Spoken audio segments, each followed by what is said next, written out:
வணக்கம் நண்பர்களே. இப்போ பார்த்தீங்கன்னா, நம்ம செப்டிக் டேங்க்லாம் பார்த்தீங்கன்னா, பாக்டீரியா வந்து இருக்குது. இந்த பாக்டீரியா பவுட்ரு தான் ஆர்ட்ரு பண்ணேன். கம்பெனி நேம்லாம் எதுவும் நீங்களே பார்த்து இது பண்ணிக்கங்க.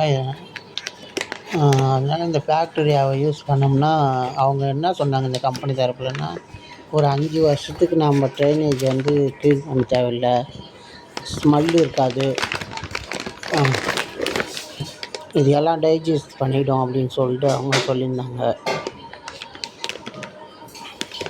அதனால் இதை ஆர்ட்ரு பண்ணேன். இது வந்து 1100 போஸ்ட் மேனே எடுத்துன்னு வந்து தந்துடுறாங்க. அதை வந்து 10 லிட்டர் தண்ணியில் இந்த பவுடரை ஃபுல்லாக கலக்கணும். கலக்கிட்டு செப்டிக் டேங்க்கில் அப்படியே ஊற்ற வேண்டியது தான். இப்போ பாத்திரத்தில் தண்ணி பிடிச்சிட்டு அந்த பவுடரை மிக்ஸ் பண்ணிகிட்டு இருக்கேன்.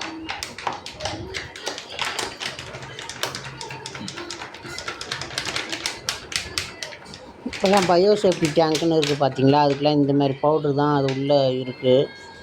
அதனால் அது எப்பயுமே எடுக்க தேவையில்லை அப்படின்ட்டு அவங்க சொல்கிறாங்க. இந்த பவுட்ரை கொடுத்தவங்க.